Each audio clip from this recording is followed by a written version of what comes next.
வானோக்கி வாழும் உலகெல்லாம் மன்னவன் கோல் நோக்கி வாழும் குடி.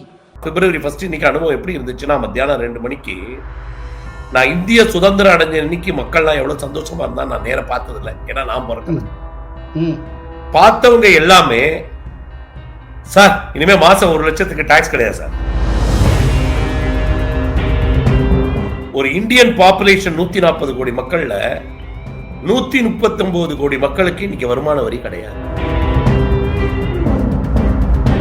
உண்மையிலேயே இந்திய குடிமக்களின் வருமான வரியின் பொன்னாள் என்றால் 1/2/2025. கோலஹலாஸ் டிவி யூடியூப் சேனல், இது வாய்மையின் எக்காலம். வணக்கம் நண்பர்களே. நேற்று முன்தினம் வரலாற்று சிறப்பு மிக்க மக்கள் பட்ஜெட்டை தாக்கல் செய்தார் நிர்மலா சீதாராமன். அந்த பட்ஜெட் பற்றி 2ஆம் சுற்று விவாதத்தை தொடங்குகிறோம். பொருளாதார நிபுணரும் பட்டய கணக்காளருமான ஆடிட்டர் சேகர் சென்னையிலிருந்து காணொளி மூலம் விவாத அரங்கத்தில் இணைகிறார். வணக்கம் சார். வணக்கம் சார். இந்த பட்ஜெட்டை கொண்டாடுறதுக்கு என்ன சார் காரணம்? இந்த பட்ஜெட்டை கொண்டாடுறதுக்கு முதல் காரணம் இல்ல, முக்கியமான காரணமே இந்தியால ஒரு 8.5 கோடி மக்கள் இன்கம் டாக்ஸ் ரிட்டர்ன் ஃபைல் பண்றாங்க. அதுல ஒரு 4.5 கோடி மக்கள் தான் டாக்ஸ் கட்டுறாங்க. மீதி இருக்கிறவங்க எல்லாம் அந்த 7 லட்சத்துக்கு கீழே வருமானம் இருந்தாலும் கட்டாயமாக ரிட்டர்ன் ஃபைல் பண்ண வேண்டியதுனால பண்ணிட்டு இருக்காங்க. இப்ப அந்த 4.5 கோடி மக்கள்லயே 1 கோடி மக்கள் தான் இனிமே டாக்ஸ் கட்ட போறாங்க. மீதி 3.5 கோடி மக்கள் டாக்ஸ் கட்ட போறது இல்லை. அப்ப ஒரு இந்தியன் பாப்புலேஷன் 140 கோடி மக்கள்ல 139 கோடி மக்களுக்கு இன்னைக்கு வருமான வரி கிடையாது.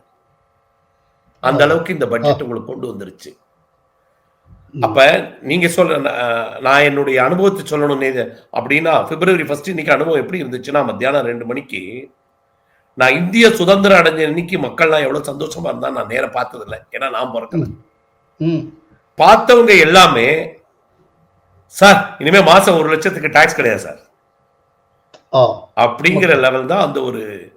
ஏன்னா இது எப்படின்னா, உங்களுக்கு வயது இருக்கு, அனுபவம் இருக்கு, எனக்கும் வயது இருக்கு, அனுபவம் இருக்கு. ஒரு காலத்துல இந்த லாட்டரி டிக்கெட்ல 1 லட்சம் ரூபாய் டாக்ஸ் லாட்டரி விழுந்துச்சுன்னா எவ்வளவு சந்தோஷப்படுவானோ, அந்த 1 லட்சத்துக்கு மாசம் 1 லட்சம் ரூபாய் சம்பாதிச்சா டாக்ஸ் கிடையாது அப்படின்னா யோசிச்சு பாருங்க. அந்த மனசுல இருக்கிற பூரிப்பு, அந்த பூரிப்பு எல்லார்ட்டையும் இருந்துச்சு. அது அவன் சம்பாதிச்ச பணம் முழுசா அவனுக்கு தான். இதுல நான் என்ன பொறுத்தவரை நான் 1 லட்சம் சொல்ல மாட்டேன். இப்ப ஒரு சேலரி வாங்குறவர்னா அவருக்கு 1 லட்சம் இல்ல, கிட்டத்தட்ட 1,06,000 ரூபாய். ஏன்னா 75,000 ரூபாய் அவருக்கு ஸ்டாண்டர்ட் டிடக்ஷன் கொடுக்குறாங்க. அதையும் சேர்த்தா 12,75,000க்கு இது. அப்படி இன்னும் பாத்தீங்கன்னா, அப்படி பாத்தீங்கன்னா ஒருத்தருக்கு வாடகை தான் வருமானம்னு வச்சுக்கோங்க, வீட்டு வாடகை தான் வருமானம் அப்படின்னு வச்சுக்கோங்க. அவருக்கு அந்த வீட்டு வருமானத்தை டாக்ஸ் பண்றதுக்கு முன்னாடி ஒரு 30% ஸ்டாண்டர்ட் டிடக்ஷன் கொடுக்குறாங்க. அது நியூ ஸ்கீமா இருந்தாலும் எடுத்துக்கலாம். அப்ப அந்த 30% ஸ்டாண்டர்ட் டிடக்ஷனை வச்சு கால்குலேட் பண்ணி பார்த்தா அவருக்கு கிட்டத்தட்ட 1,40,000 வரைக்கும் வாடகை அவருக்கு டாக்ஸ் கிடையாது. யோசிச்சு பாருங்க. ஒருத்தர் ஒரு 5-6 கடை கட்டி போட்டிருக்காரு, இல்ல ஒரு 5-6 வீட்ல இருந்தா வாடகை வருது, அதை வச்சுதான் அவருடைய வாழ்வாதாரமே இருக்குன்னா 1,40,000 ரூபாய் வாடகை வாங்கி 1 ரூபாய் இன்கம் டாக்ஸ் கட்ட போறது இல்ல. ஐயா, நான் ப்ராப்பர்ட்டி டாக்ஸ் மத்த டாக்ஸ் எல்லாம் பேசல, இன்கம் டாக்ஸ் கட்ட போறது இல்ல. ஏன்னா ப்ராப்பர்ட்டி டாக்ஸ் எல்லாம் ஸ்டேட் கவர்மெண்ட்டுக்கு, இன்கம் டாக்ஸ் சென்ட்ரல் கவர்மெண்ட்டுக்கு கட்ட போறது இல்ல. அப்படின்னா அவருடைய சந்தோஷத்தை பார்த்துக்கங்க. சோ இதுதான் உண்மை. அதை விட என்னன்னா, ஒரு டாக்டரோ ஒரு இன்ஜினியரோ இல்ல என்ன மாதிரி ஒரு ஆடிட்டரோ இல்ல ஒரு சாப்ட்வேர் கன்சல்டன்டோ ஒரு சினிமா ஆக்டரோ ஆக்ட்ரஸோ இவங்க எல்லாம் வருமான வரி சட்டத்துல ப்ரொஃபஷனல்ஸ் சொல்லுவாங்க. அந்த நோட்டிஃபைடு ப்ரொஃபஷனல்ஸுக்கு மாதத்திற்கு 2 லட்சம் ரூபாய் வருமானம் வந்தா 50% டிக்ளேர் பண்ணா போதும்.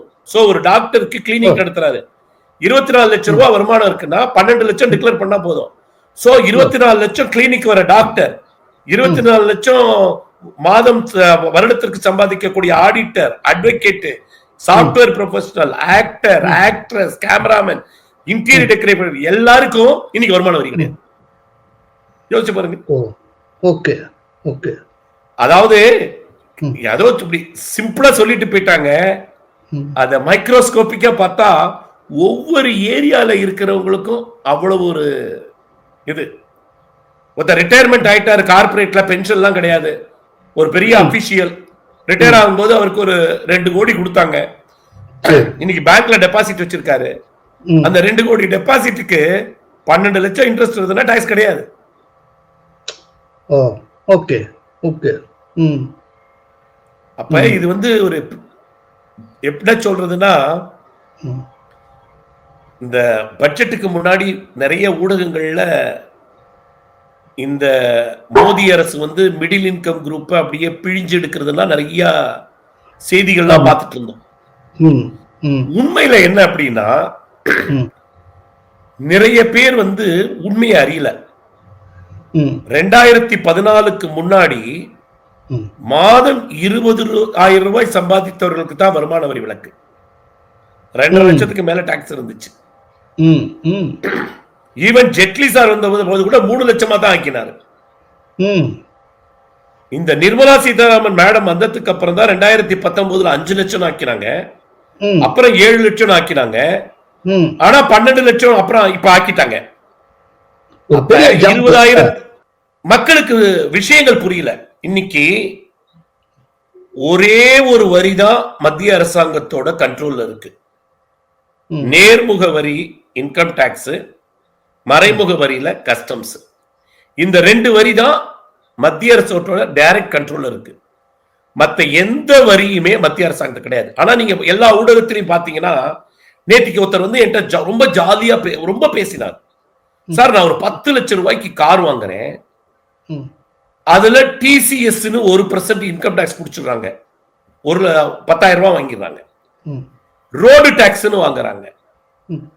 அப்புறம் அந்த காரை எடுத்துக்கிட்டு ரோட்ல ஓட்டுற டோல் கேட்டு டோல் ஃபீ வாங்குறாங்க. அப்புறம் பார்க்கிங் ஃபீன்னு வாங்குறாங்க. ஒரு காரை வச்சுக்கிட்டு என்கிட்ட எத்தனை டாக்ஸ் சார் இந்த அரசாங்கம் வாங்குங்கிறாரு. நான் ஒரே ஒரு உதாரணம் சொன்னேன். அப்படின்னா, ஐயா, நீங்க வந்து காரை வாங்கும் போது டிசிஎஸ் ஒண்ணு பிடிக்கிறாங்க, ஆனா அந்த டிசிஎஸ் வந்து அவங்க வந்து பிடிச்சு அப்படியே கவர்மெண்ட் எடுத்துட்டு போல. உங்களுக்கு அந்த ஆண்டு வருமானத்துல எவ்வளவு வருமானம் இருக்கோ அந்த வருமானத்துக்கு என்ன டாக்ஸ் கட்டுறீங்களோ அந்த டாக்ஸ கட்டும் போது இந்த கார்ல வாங்கின டாக்ஸை கழிச்சுக்கிட்டு கட்டுங்கிறாங்க. ஆனா அந்த ரோடு டாக்ஸ், ஆமா, அந்த டிசிஎஸ் கழிச்சுட்டு தான் கட்டுறாங்க. டிடிஎஸ்ஓ டிசிஎஸ்ஓ நீங்க கட்ட வேண்டிய வருமான வரியில இருந்து குறைச்சுக்கிறீங்க.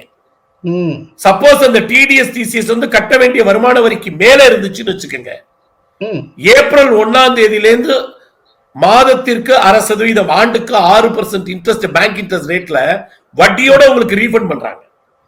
Okay okay. இதுதான் சட்டம், இதுதான் சட்டம். ஆனா நீங்க கட்டுற ரோட் டாக்ஸ் யாருக்கு போகுது? மாநில அரசுக்கு போகுது. வெஹிக்கிள் டாக்ஸ் எங்க போகுது? அங்கதான் போகுது. ப்ராப்பர்ட்டி டாக்ஸ் யாருக்கு போகுது? மாநில அரசுக்கு தான் போறது. லேண்ட் ரெவன்யூ யாருக்கு போகுது? மாநில அரசுக்கு போறது. சரி, ஸ்டாம்ப் டியூட்டி யாருக்கு போகுது? மாநில அரசுக்கு போகுது. ப்ரொஃபஷனல் டாக்ஸ் யாருக்கு போகுது? மாநில அரசுக்கு போகுது. இந்த வரியெல்லாம் யாரோட கண்ட்ரோல் இருக்கு? மாநில அரசோட கண்ட்ரோல் இருக்கு. 2019 ஏப்ரல் மாதம் எலெக்ஷனுக்கு எக்ஸாக்ட்லி 21 மாசத்துக்கு முன்னாடி இந்திய நாட்டுல ஒரு புதிய மறைமுக வரியை தைரியமாக கொண்டு வந்தாங்கன்னா, அவங்க வந்து இந்த நாட்டு மேல இருந்த இன்ட்ரெஸ்ட்னால, மக்களுடைய வளர்ச்சியில இருந்த இன்ட்ரெஸ்ட்னால கொண்டு வந்தாங்க. அந்த வரி ஜிஎஸ்டி வரி, அந்த வரி விதிப்பு தான். அது மத்திய மாநில அரசுகளின் கூட்டு வரி. அதனால அந்த வரி விதிப்பு ஈக்குவலா பிரிச்சுக்கிறாங்க, மத்திய அரசுக்கும் போகுது, மாநில அரசுக்கும் போகுது கிடையாது. மத்திய அரசாங்கத்துக்கு 29 பைசா போறது, மாநில அரசுகளுக்கு 71 பைசா வரும். இந்த தமிழ் இல்ல இல்ல இந்த தமிழ் ஊடகங்கள்ல நீங்க பார்த்திருப்பீங்க, மாநில அரசுக்கு 29 பைசா கொடுக்கறாங்கன்னு. இது வந்து கதையை திருப்பி எழுதின கதை, உண்மையை மாற்றி எழுதிய ஸ்டோரி. நான் உங்களுக்கு சொல்லிடுறேன். இப்ப நீங்க கடையில போய் ஒரு பொருள் வாங்குறீங்க, 100 ரூபாய் அந்த பில்லுல ஜிஎஸ்டி போட்டிருக்கு. அதுல பாத்தீங்கன்னா சிஜிஎஸ்டி 50, எஸ்ஜிஎஸ்டி 50 போட்டிருக்கும். ஆமா, அதுல அப்படின்னா சிஜிஎஸ்டி சென்ட்ரல் கவர்மெண்ட்டுக்கு போறது, எஸ்ஜிஎஸ்டி ஸ்டேட் கவர்மெண்ட் போறது. இப்ப மத்திய அரசுக்கு 50 ரூபாய் போகுது. ஆனா அந்த 50 ரூபாய் மத்திய அரசு என்ன பண்ணும், இது ஏன் பணம் எடுத்து அவங்க அவங்களுடைய இதுக்கு செலவழிக்க முடியாது. அங்க நடுவுல பினான்ஸ் கமிஷன் ஒண்ணு நிக்குது. பினான்ஸ் கமிஷன் என்ன சொல்லுது, நீ வாங்குற அத்தனை வரியிலையும் 41% மாநில அரசுக்கு பிரிச்சு கொடுக்கணும். ஒரு கால் சுதந்திரம் அடைஞ்ச போது, குடியரசான போது 24-25% இருந்தது. இப்ப பிஜேபி கவர்மெண்ட் வரத்துக்கு முன்னாடி 35% இருந்தது.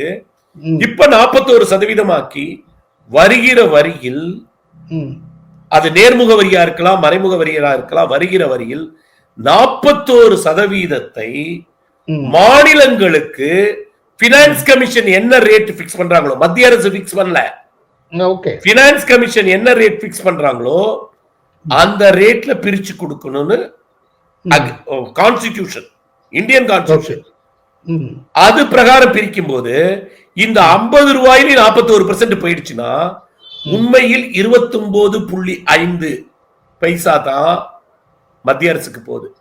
அந்த 29 பைசா எங்க இருந்து கண்டுபிடிச்சாங்கன்னா, யாரோ ஒரு அறிஞர், ஐயா நீங்க ஜிஎஸ்டி கட்டாதீங்க, அது சென்ட்ரல் கவர்மெண்ட்டுக்கு 29 பைசா தான் போகுது அப்படின்னு சொல்லிட்டாங்க. ஐயோ இப்படி ஏதாவது உண்மையை சொல்லி மக்களை நம்ம பேர்ல பழிய திருப்பிட போறாங்கன்னு மாநிலத்துக்கு 29 பைசா தான் கிடைக்குதுன்னு கலப்பி விட்டார் ஒரு தலைவர். இங்க அதான் உண்மை. ஏன்னா இந்த 29 பைசாவை தமிழ்நாட்டை தவிர வேற எந்த மாநிலத்திலும் பேசல. பாத்தீங்களா, பக்கத்துல இருக்கிற ஆந்திரால பேசல, கர்நாடகால பேசல, தெலுங்கானால பேசல, கேரளால பேசல, தமிழ்நாட்டில் பேசினதுக்கு காரணம் என்ன, எங்கேயாவது உண்மை தெரிஞ்சிடுச்சுன்னா இதுதான். அதாவது இந்த திருடனை பிடிக்க போகும்போது உண்மையான திருடன் ஓடுவான், ரோட்ல வேற ஏதோ நல்ல ஒண்ணு வேற காரணத்துக்காக ஓடிட்டு இருப்பான். திருடன் அவன பக்கம் எவனோ 2 பேர் ஓடானா அவனை போய் பிடிச்சிருப்பான். அது மாதிரி உண்மையில மத்திய அரசின் ஜிஎஸ்டி வரியில 29 காசு மாநிலத்துக்கு கிடைக்கிறது, மத்திய அரசு கிடைக்குது, 71 காசு மாநில அரசுக்கு கிடைக்குது. அதனாலதான் நான் என்ன சொல்லுவேன், ஜிஎஸ்டி ரேட்டை குறைக்க சொல்லுங்க. நீங்க ஊடகங்களை வீராப்பு பேசுறவங்கள்ட்ட எல்லாம் சொல்லுவேன், ஐயா உங்க மாநில நிதியமைச்சர்கிட்ட சொல்லுங்க. ஏன்னா அவருக்கு தெரியும், 1 ரூபா குறைச்சா எனக்கு எனக்கு இப்ப தமிழ்நாடு நிதியமைச்சரே போய் அங்க உட்கார்றாருன்னு வச்சுக்கோங்க, ஏதாவது ஒரு பொருளுக்கு குறைக்கிறாருன்னு வச்சுக்கோங்க, என்ன 1% 1 ரூபா குறைச்சாருன்னா அவருக்கு வரக்கூடிய 54.75 பைசா குறைஞ்சு போயிடும். வர்ற வருவாய் குறையுது. ஆமா, அவருடைய வருமானம் குறைஞ்சு போயிடும். சரி, இப்போ 29 தான் இங்க கிடைக்குது, மாநில அரசுக்கு 71 கிடைக்குதுங்கிற ஃபேக்ட ஆடிட்டர் சேகர்ங்கிற ஒரு தனிநபர் இவ்வளவு தெளிவா அம்பலப்படுத்துறப்போ இந்த ஃபேக்ட மத்திய அரசோ இல்லாட்டி பிஜேபியை சார்ந்தவர்களோ உறக்க சொல்லி இருக்கலாம்ல, இதுக்கு கவுண்டர் கொடுத்திருக்கலாமே. ஏன் அந்த சைடு அவ்வளவு பெரிய ஒரு வலுவான கவுண்டரே இன்னைக்கு வரைக்கும் கொடுக்கல? இப்ப நீங்க சொல்றீங்க, நீங்க சொல்லி மக்களுக்கு தெரியுது. ஆக்சுவலா இது நீங்க சொல்ல வேண்டியது இல்ல, மத்திய அரசு, மத்திய நிதி அமைச்சகம் இல்லாட்டி பிஜேபியை சார்ந்த தலைவர்கள் இத பரப்புரையில கடைக்கோடி மக்கள் வரைக்கும் கொண்டு போய் சேர்த்திருக்கணும். இப்ப இங்க தமிழ்நாட்டுல கவுண்டர் பாலிடிக்ஸ் பண்றவங்க கரெக்டா கொண்டு போய் சேர்க்கிறாங்கல்ல, அவங்க சொன்ன பொய் மக்களுக்கு தெளிவா ரீச் ஆயிருக்கு. ஏன் ஒரு உண்மை மக்களுக்கு ரீச் ஆகணும்னு இந்த சைடுல ஆர்வப்படல? ஐயா நான் ஒரு உண்மையை சொல்லிடுறேங்க. இந்த ஜிஎஸ்டி வந்த போதே ஜிஎஸ்டி ரேட் ஜாஸ்தின்னு சொன்னாங்க. அப்ப எனக்கு தெரிந்த மத்திய அரசு அதிகாரிகள், மத்திய அரசுல இருந்த மந்திரிகள் எல்லாத்தையும் ஒரே ஒரு வார்த்தை சொன்னேன், ஐயா ஒரு 15 நாள் வேலை பாருங்க, ரொம்ப எல்லாம் வேலை பார்க்க வேண்டாம், இந்த நாட்டுல பேசுறவங்க அத்தனை பேரோட வாயும் அடைச்சிடலாம். ஜிஎஸ்டி வரத்துக்கு முன்னாடி ஒரு பொருளுக்கு அந்த மாநிலத்தில் என்னென்ன வரி, இப்ப உதாரணத்துக்கு ஒண்ணு வச்சுக்கோங்க, இந்த ஒரு மொபைல் போன் ஜிஎஸ்டி வரத்துக்கு முன்னாடி இதுக்கு எவ்வளவு கஸ்டம்ஸ் டியூட்டி கட்டினாங்க, எக்ஸைஸ் டியூட்டி கட்டினாங்க, சென்ட்ரல் சேல்ஸ் கட்டினாங்க, வேட் கட்டினாங்க, அதெல்லாம் சேர்த்து கூட்டி ஒரு வரி எவ்வளவு வரி, ஜிஎஸ்டி வரி எவ்வளவு, மாநில வைஸ் போடுங்க. நீங்க ஆல் இந்தியா போடாதீங்க. ஏன்னா தமிழ்நாட்டுல சேல்ஸ் டாக்ஸ் ஒரு ரேட் இருக்கும், பாண்டிச்சேரியில ஒரு ரேட் இருக்கும், கேரளால ஒரு ரேட் இருக்கும்.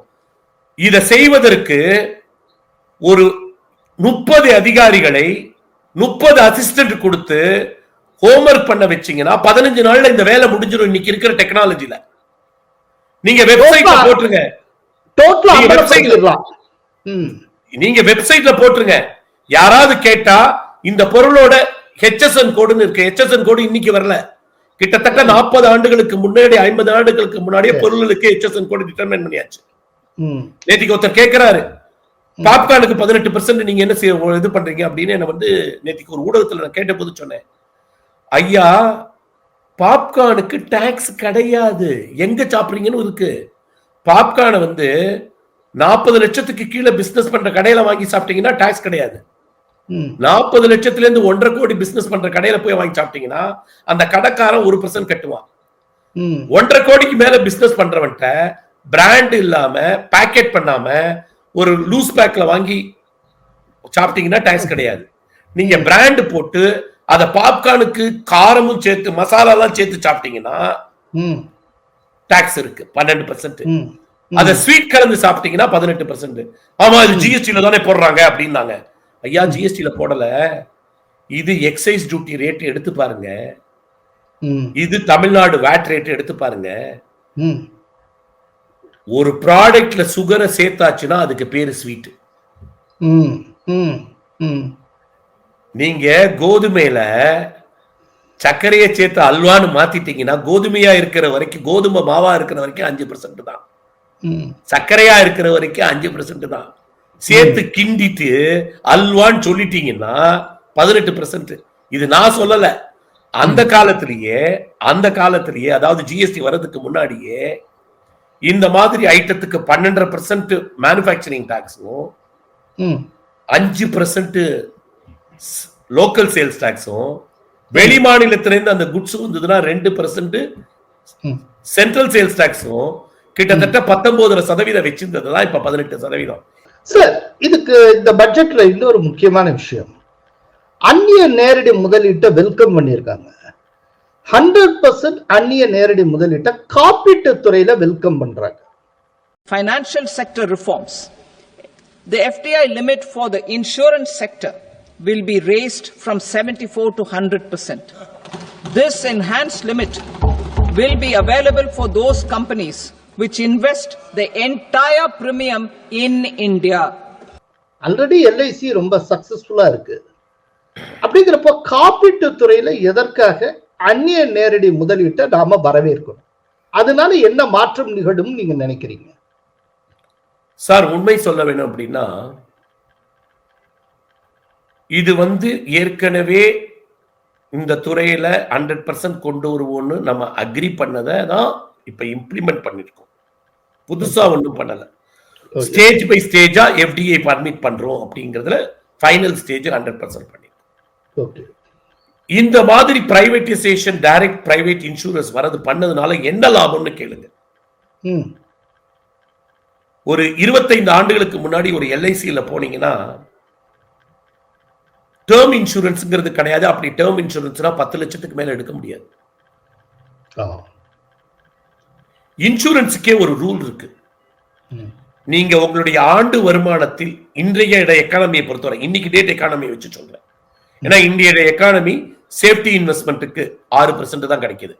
இந்த எக்கானமியை வச்சுக்கிட்டு சொல்வது என்னன்னா, இன்சூரன்ஸ் கம்பெனி அக்செப்ட் பண்ணுது. உங்களுடைய ஆண்டு வருமானத்தில் 20 டைம் உங்களுக்கு வந்து ஆண்டுக்கு 10 லட்சம் ரூபாய் வருமானம் அப்படின்னா நீங்க 2 கோடி ரூபாய்க்கு உங்களை இன்சூர் பண்ணிக்கலாம். டேர்ம் இன்சூரன்ஸ் கொடுக்குது. இது இப்ப பிரைவேட் இன்சூரன்ஸ் வந்த பிறகு தான் கிடைக்குது. நீங்க உடனே கேட்கலாம், அது எதுக்கு சார் அந்த 2 கோடி வரைக்கும் அந்த இன்சூரன்ஸ் தராங்க அப்படின்னா, இன்சூரன்ஸோட பர்பஸே ஹியூமன் இன்சூரன்ஸ், லைஃப் இன்சூரன்ஸோட பர்பஸே அந்த மனிதர் இல்லை என்றால் அந்த குடும்பம் கஷ்டப்படக்கூடாது. அந்த மனிதர் இருக்கும்போது 10 லட்சம் ரூபாய் ஆண்டுக்கு சம்பாதித்து கொடுத்தார். அந்த மனிதர் இறந்து விட்டால் அப்ப அவருக்கு 2 கோடி கிடைக்கும். அத பேங்க்ல போட்டாங்கன்னா 12 லட்சம் வருமானம் வரும். அந்த டேர்ம் இன்சூரன்ஸ் சொல்றாங்க. அப்ப நீங்க இன்சூரன்ஸ் கம்பெனில போகும்போது எந்த மாதிரி பாலிசி எடுக்கணும்? நான் இளைஞர்களுக்கு எல்லாம் நிறைய அட்வைஸ் பண்ணுவேன். எத்தனை வயசுக்குள்ள இன்சூரன்ஸ் எடுக்கணும், என்ன மாதிரி கால்குலேட் பண்ணி எடுக்கணும், எது நல்லது, பிரீமியம் கம்மியா இருக்கும், அதே நேரத்தில் கவரேஜ் கரெக்டா இருக்கும். சும்மா வந்து எனக்கு வந்து ரிட்டர்ன் ஆன் இன்வெஸ்ட்மெண்ட், நீங்க வந்து எந்த இன்சூரன்ஸ் கம்பெனிலையும் ரிட்டர்ன் ஆன் இன்வெஸ்ட்மெண்ட் வச்சு பார்த்து இன்சூரன்ஸ் எடுத்தீங்கன்னா 6-7% மேல ஒர்க் அவுட் ஆகாது. அந்த மாதிரி இன்சூரன்ஸ் எடுக்கிறதுக்கு நீங்க ஃபைனான்சியல் பிளானிங் பண்ணிக்கலாம். டேர்ம் இன்சூரன்ஸ் அதுவும் 30 ஆண்டுகளுக்குள்ள 30 வயசுக்குள்ள எடுக்கணும். பிரீமியம் ரொம்ப கம்மியா போயிடும். ஏன்னா உங்களுக்கு எந்த நார்மலா 30 வயசுக்குள்ள எந்தவித உடலில் எந்தவித உபாதையும் இல்லாமல் தான் இருப்பாங்க. அப்ப அந்த பிரீமியம் பிக்ஸ் பண்ணும்போது ரொம்ப கம்மியா இருக்கும். அவங்க 35 வருஷம் 65 வயசு வரைக்கும் எடுத்தா கூட அதே பிரீமியம் தான் பே பண்ணுவாங்க, அதே கவரேஜ் தான் இருக்கும். சோ இதெல்லாம் வந்து எப்ப வந்துச்சு? இன்சூரன்ஸ் செக்டரை பிரைவேடைஸ் பண்ணப்ப தானே வந்துச்சு. அதாவது அந்த காம்படிஷன்னால இந்த விதமான புது புது ஸ்கீம்ஸ். காம்படிஷன் மாத்திரம் இல்ல, நிறைய பேர்னால பார்ட்டிசிபேட்டும் பண்ண முடிஞ்சது. இப்போ ஒரு உதாரணம் உங்களுக்கே நல்லா தெரியும், சென்னையில 30 வருஷத்துக்கு முன்னாடி ஒரு டெலிபோன் கனெக்ஷன் வேணும்னா மினிஸ்டரோட ரெக்கமெண்டேஷன் வேணும். அப்படி கொடுத்தா கூட 2 மாசம் வெயிட் பண்ணும். 30,000 ரூபாய் தக்கால் டெபாசிட் கட்டணும். ஏன்னா நல்லா கட்டி வாங்கியிருக்கேன் 1990. இன்னைக்கு உங்க வீட்டை நாக் பண்ணி போன் கொடுத்துட்டு இருக்காங்க. ஒரு போன் இல்ல 50 போன் வேணாலும் எடுத்துக்கங்கிறாங்க. ஒரே நிமிஷத்துல 50 கனெக்ஷன் கொடுக்குறாங்க கேஒய்சி கொடுத்துட்டீங்கன்னா. அப்படி இருக்கும்போது இங்க வந்து பிரைவேடைசேஷன், அதாவது என்னன்னா சார் உண்மை என்ன அப்படின்னா, இந்த நாட்டுல நடந்த அரசாங்கம் 65 வருஷம் ஒரு அரசாங்கம் நடத்திட்டு, மீதி இருக்கிற 14 வருஷம் இன்னொரு கட்சி அரசாங்கம் நடத்திட்டு. இந்த காங்கிரஸ் அரசாங்கம் 65 வருஷம் பண்ண அரசாங்கம் முதல்ல என்ன பண்ணி பார்த்தாங்க, எல்லாத்தையும் பப்ளிக் செக்டர் கவர்மெண்ட் கையில கண்ட்ரோல் வச்சாங்க, including banking and insurance sector. ஏன்னா சோசியலிசம் அவங்களுடைய வழிகாட்டுதலா இருந்தது அப்படின்னு சொல்லிக்கிட்டு பண்ணி அவங்க கையிலே எல்லா கண்ட்ரோலும், யாரா இருந்தாலும் என் கண்ட்ரோல்ல இருக்கணும்னு பார்த்தாங்க. ஆனால் அது தவறுங்கிறத முதல்ல உடைச்செறிஞ்சவர் நரசிம்மராவ். அதுக்கு 100% சப்போர்ட்டா இருந்தது அன்னைக்கு இருந்த finance minister 91. So they themselves, Manmohan Singh himself convinced the government, Mr. Narasimha Rao, privatization is the only solution for country growth. Yeah. Sir ஒரே ஒரு உதாரணம், சின்ன உதாரணம் சொல்லிடுறேன். 1997ல ரிலையன்ஸ் வந்து ஒரு ரிஃபைனரி கொண்டு வந்தாங்க. இதுல குஜராத்ல ஓபன் பண்ணாங்க. அவங்க ரிஃபைனரியோட டோட்டல் கெப்பாசிட்டி வந்து அன்னைக்கு இந்தியால கவர்மெண்ட் எத்தனை பெட்ரோல் ரிஃபைனரி வச்சிருந்ததோ அதுல மோர் தென் 60% மேல உள்ள கெப்பாசிட்டி. அதாவது சுதந்திரம் அடைஞ்சு 40 வருஷத்துக்கு அப்புறம் ஒரு ரிஃபைனரி வருது. 40 ஆண்டுகளாக பெட்ரோலியம் இண்டஸ்ட்ரியை தான் கண்ட்ரோல்ல வச்சிருந்த கவர்மெண்ட் எவ்வளவு ரிஃபைனரி வச்சிருக்கோ அதோட 50% மேல இருக்கிற கெப்பாசிட்டில அவர் கொண்டு வந்தாரு. ரிஸ்க் அவங்க எடுக்கிறாங்க, கேபிட்டல் ரிஸ்க் அவங்க எடுக்கிறாங்க. அப்ப எப்போதுமே இது ஒரு சின்ன உதாரணம் என்னன்னா, போட்டி இருந்தால்தான் திறமை வெளிப்படும், போட்டி இல்லை என்றால் திறமை வெளிப்படாது.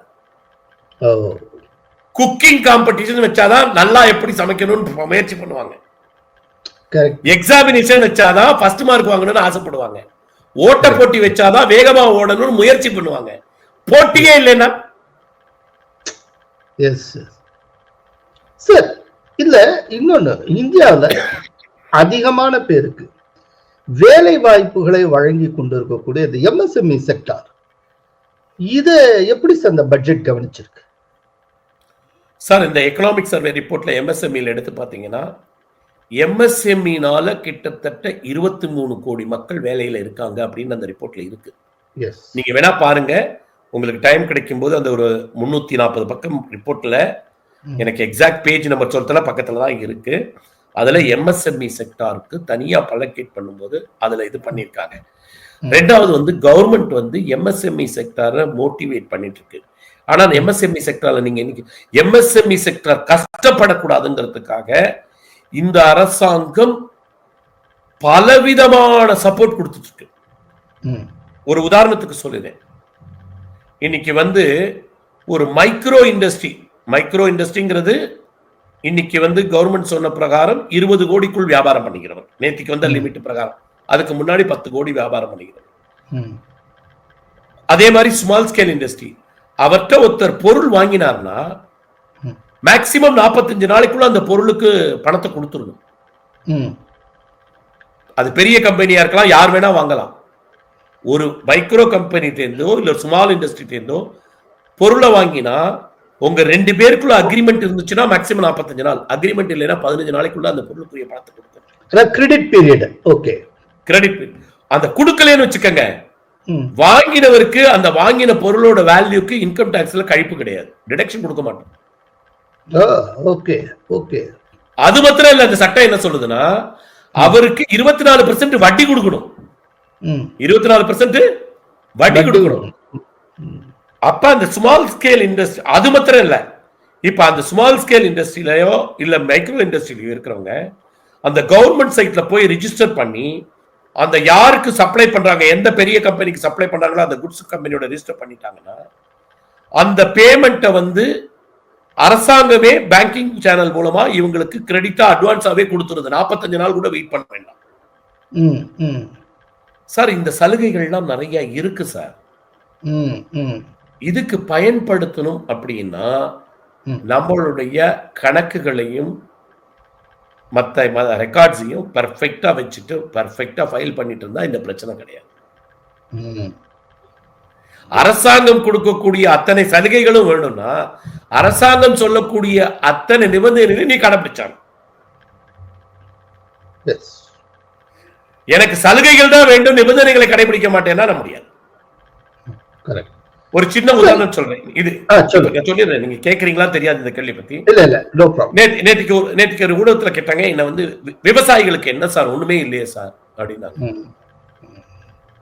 நான் சொன்னேன் நேர்மையான விவசாயிகளுக்கு 2 லட்சம் ரூபாய் இன்னும் கன்செஷன்ல கொடுத்துட்டாங்களே சார் கூட அப்படின்னு. கிசான் கிரெடிட் கார்டு வச்சிருக்கிறவங்க யாருக்கெல்லாம் கிசான் கிரெடிட் கார்டு கொடுத்தாங்க? வாங்கின கடனை சரியா அடைத்தவர்களுக்கு கிசான் கார்டு கொடுத்திருக்காங்க. அவங்களுக்கு என்ன சொன்னாங்க நேத்திக்கு, இது வரைக்கும் உங்களுக்கு 3 லட்சம் ரூபாய் கன்செஷனல் ரேட் ஆஃப் இன்ட்ரெஸ்ட் மார்க்கெட்டை விட அவங்க பேங்கிங் ரேட்டை விட 1.5% கம்மியா, அந்த 1.5% மத்திய அரசாங்கம் கொடுத்துச்சு, பேங்குக்கு கொடுத்துட்டு இருந்தாங்க. அந்த 3 லட்சத்தை இன்னைக்கு 5 லட்சம் ஆக்கிட்டாங்க. Kisan credit cards facilitate short-term loans for 7.7 crore farmers, fishermen and dairy farmers. The loan limit under modified interest subvention scheme will be enhanced from 3 lakh rupees to 5 lakh rupees for loans taken through the KCC. Okay.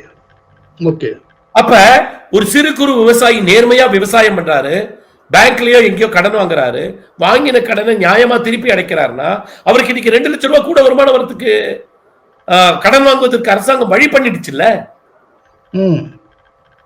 அப்ப அந்த பணம் சர்க்குலேஷன்ல தானே வருது.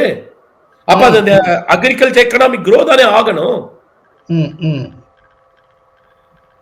Sir எல்லாரும் என்ன நினைக்கிறாங்கன்னா வேலை செய்யக்கூடாது, நான் வீட்டுல உட்காந்து இந்த கருப்பு பெட்டிக்கு முன்னாடி ரிமோட்டை வச்சுக்கிட்டு பார்த்துக்கிட்டே இருக்கணும், ஆனா என் அக்கௌண்ட்ல யாராவது பணம் போட்டுக்கிட்டே இருப்பாங்களா அப்படின்னா எந்த அரசாங்கமும் பண்ண முடியாது சார்.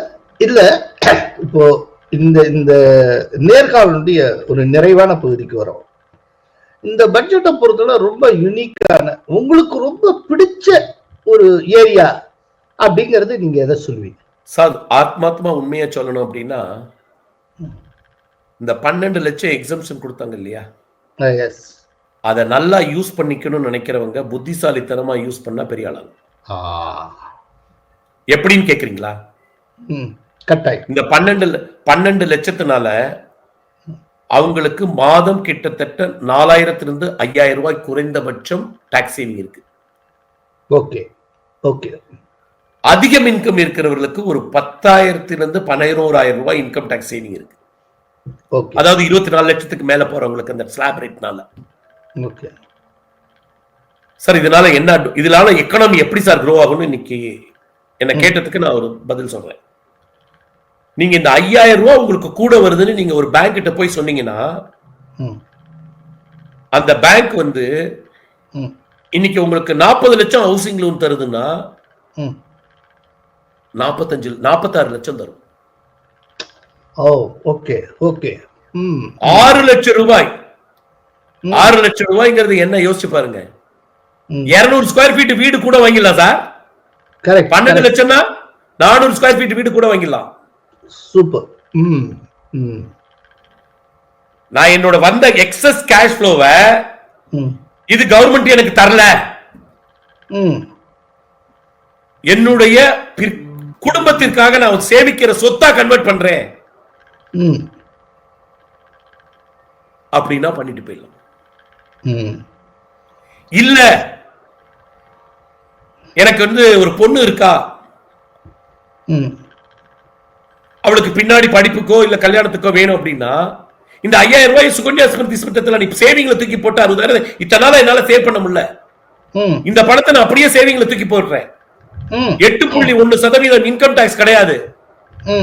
15 ஆண்டுகள் இதே 50,000 அந்த அம்மா சேவ் மாசம் ஒரு மாசத்துக்கு 4,000 ரூபாய் 48,000 ரூபாய் 50,000 ரூபாய் சேவ் பண்றாங்க அப்படின்னா 15 ஆண்டு கழிச்சு அந்த பொண்ணுக்கு ஒரு 20 வயசு 21 வயசு ஆகும்போது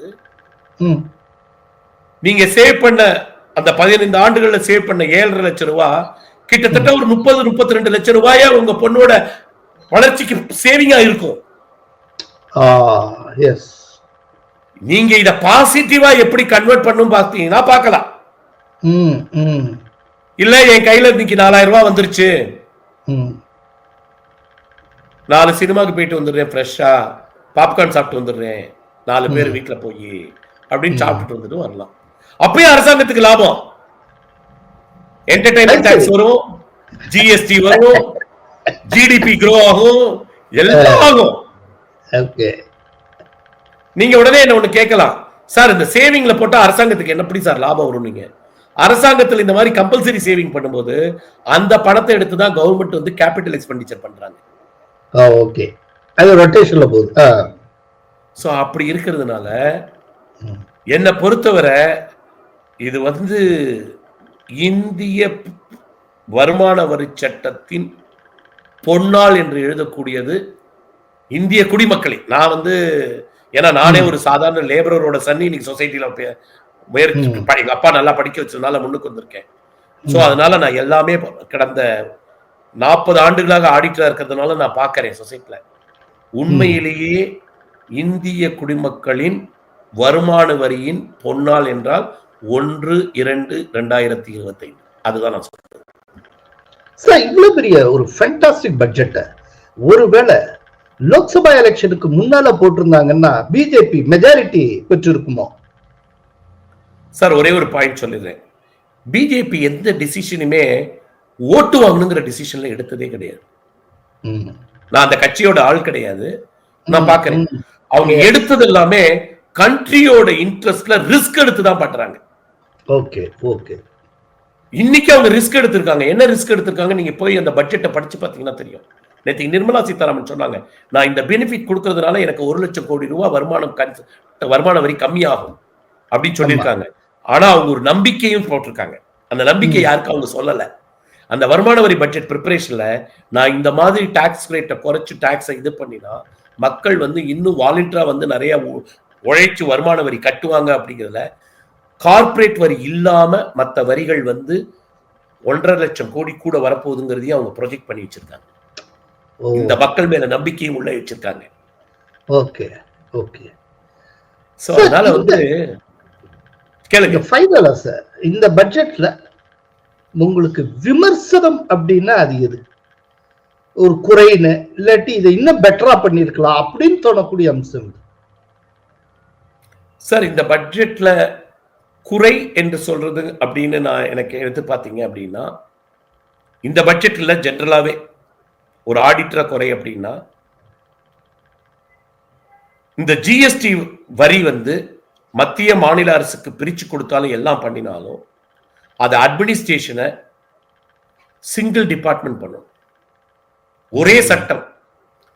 மத்திய அரசாங்க அதிகாரிகள் ஒரு விதமாக டீல் பண்றாங்க, மாநில அரசாங்க அதிகாரிகள் அதே சட்டத்தை இன்னொரு விதமாக டீல் பண்ணி மக்களை சில சமயங்களில் துன்புறுத்துகிறார்கள். ஒரே சட்டம் தான், ஒரே ரூல் தான், ஒரே ஃபார்ம் தான். அவர் மத்திய அரசாங்கத்தின் அதிகாரிகள் கீழே அசஸ்மெண்ட் இருந்தா அது உங்க ட்ரீட்மெண்ட் வேற இருக்கு, மாநில அரசாங்கத்தின் அதிகாரிகள் கீழே வந்தா ஒரு ட்ரீட்மெண்டா இருக்கு. இது சில மாநிலங்களில் இருக்கிற தொழில்துறை வியாபாரத்துறையில் இருக்கிறவருடைய, அதாவது அவங்க மனசில் இருக்கிற ஒரு பெரிய தாபம். ஓகே, அது பல நேரங்களில் லஞ்ச ஊழலுக்குலாம் வழிவகுக்குது. அது ரீசெண்ட் டேஸா கேள்விப்பட்டு இருக்கோம் சார். அது பத்தி கூட இல்ல. நான் ஒரு சின்ன உதாரணம் சொல்லிடுறேன். நான் லஞ்ச ஊழலே சொல்லல. இப்ப நான் ஒரு சிறிய தவறு செய்து விட்டேன், ஜிஎஸ்டில ஒரு ரிட்டர்ன் ஃபைல் பண்றதுல. ஓகே, மத்திய அரசாங்க அதிகாரிகிட்ட நான் வந்து அத என்னோட கணக்கு அவர் பார்த்து கொண்டிருந்தால் அவர் எனக்கு எஸ்எம்எஸ் அனுப்புறாரு, இமெயில் அனுப்புறாரு.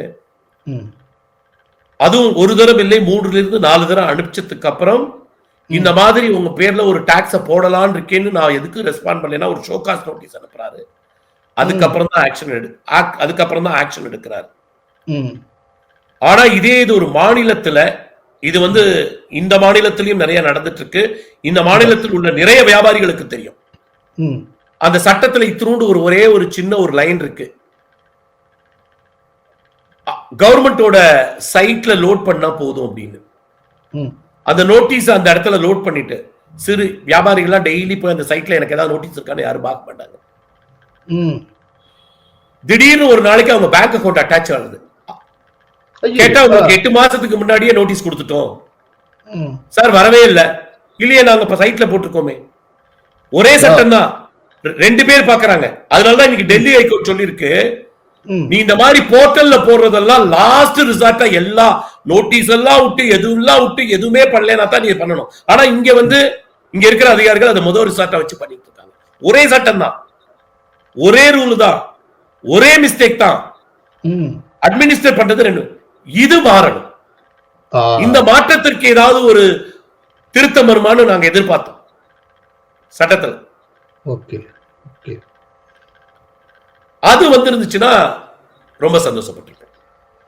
ஒருவேளை அடுத்த பட்ஜெட்ல வரும்னு நம்ம நம்பிக்கையோட இருப்போம். சோ ஆடிட்டர் சேகர் சார், உங்களுக்கு நிறைய பணிகளுக்கு மத்தியில இங்க வந்து ரொம்ப பிரமாதமா முழங்கி இருக்கீங்க. நிறைய விஷயங்களை கொடுத்துருக்கீங்க. பல விஷயங்கள் நம்மளுடைய ஒரு காமன் மேனுக்கு தெரியாத நிறைய விஷயங்களை அவங்களுக்கு முன்னால நீங்க கொடுத்துருக்கீங்க. மிக்க நன்றி சார்.